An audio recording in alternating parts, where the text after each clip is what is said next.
Well, after about a couple days off, take a little break from gaming.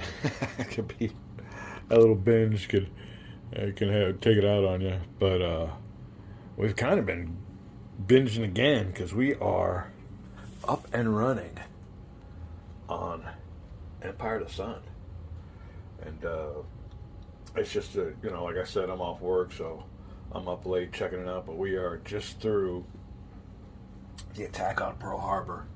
We went through that. Unfortunately for the U.S. side, I rolled a 9 or something, which totally wiped out whatever ships were in there, which is kind of interesting too, because you have the where are they? The obligatory, my favorite word, Maryland, California, maybe,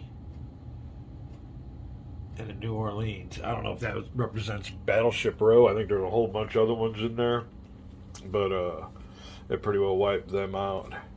Here's the other U.S. carriers that weren't in Pearl. We go on, and I guess I'll just go through the whole scenario. You can start the game with certain years: 1942, 43, 44. They got another little mini map game. But I just dove into the big scenario and it's just going on through it. We're just having fun. But you really do have to check out the, game rules and everything else. We did Operation Z. That's the first card that you use. And now we're on this second one. The first turn's kind of a mandatory turn to simulate what happens during December 7th, and then I think the game picks up from there. But those two units that I showed you, these two here, they're really just kind of symbolic. I mean, I don't know if they get rebuilt or come back, but they pretty well get destroyed the first turn of the game and they're done. So, I don't know if they have much use. Like I said, I don't know if they can get rebuilt, but they're just there they're cannon fodder. Opening game cannon fodder. Like I said, I don't know if they get rebuilt and come back in, but other than that, they didn't serve much use. So that was that. Now, another thing is, I seen old Mark Herman, and he says he had a little line that says, if you don't know what to do, just do what they did historically. Well, I'm not like that. I kind of want to see what would happen if they did things a little bit different. I'm kind of concentrating, now, just as a war gamer. Looking at here, you see the whites and yellows are Japanese. And what's wrong with this picture? Well, we got people over here that shouldn't be in my little neighborhood. So I was concentrating on getting this cleared out. Like I said, the name of the game is the United States is coming. So maybe I should have, most people would start going through the Philippines, like they did in history, and come on down here. And it can sway either way with the, way the card plays. But I sent some units over here. We're going after these units here. We won't be able to do it this turn. But now we're going after Hong Kong. And in this big event card here, after you're done with the Pearl Harbor Operation Z, this one here allows you to activate up to 26 units. So I think I only activated maybe 18, 19 or so to really that.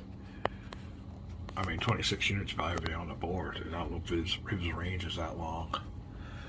But the units we got turned this way are the ones that have been activated. Then the ones that have turned upside down or whatever, or sideways, like that 2012, he's already been moved. That's just my way of signifying their stage.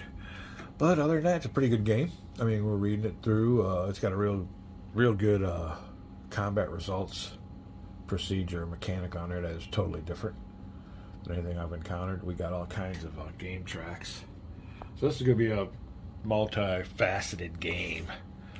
And we're enjoying it.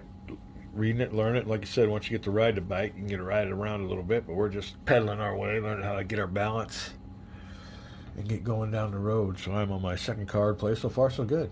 I don't think I've very much to do wrong within the first couple plays because a lot of the mechanics are skipped. But after game turn one, after this mandatory Japanese moves, we will try to delve into the card-driven system. And I've worked with old Mark Herman's and GMT's card-driven system before, and it even says something in the description of the system is that it can be kind of dry and very predictable in what you want to do, and sometimes it's very mechanical. You know, if you have a choice between two things to do, sometimes they say if you come to an impasse, you do it. What would be the smartest thing to do is basically what it is.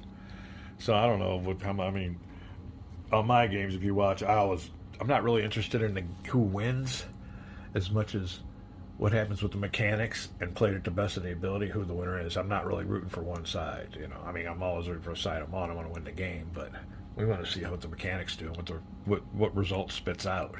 Let's crunch in a bunch of numbers and see what the result spits out, you know, according to how we led our side. But yeah, so we'll check that out. Like I said, I've played that on Labyrinth before, and it is just pretty well. It's a path that's set. They do certain things. You do take your turn, they'll do those things again. Now, I might have been using it wrong because, like I said, it was over and over. You could tell what the bot was going to do. I mean, he did the same thing over and over again. So we'll see what this new bot's about.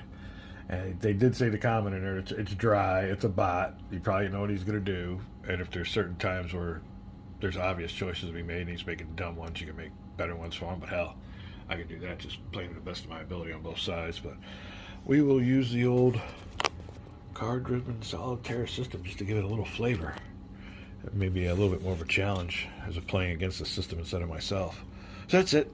We're going to go on and play this. I won't be giving, play-by-plays until we learn it. This don't look like it's I guess I could be a learn-through for you. But I'm just kind of learning it myself and didn't think it'd be too interesting to post this video. But here we go. We are off and running. Empire of the Sun. Post-convention wargaming. Gaming season. It's the heart of it. They're turning kind of shitty. And we've had our little respite from the convention. And we are diving into it.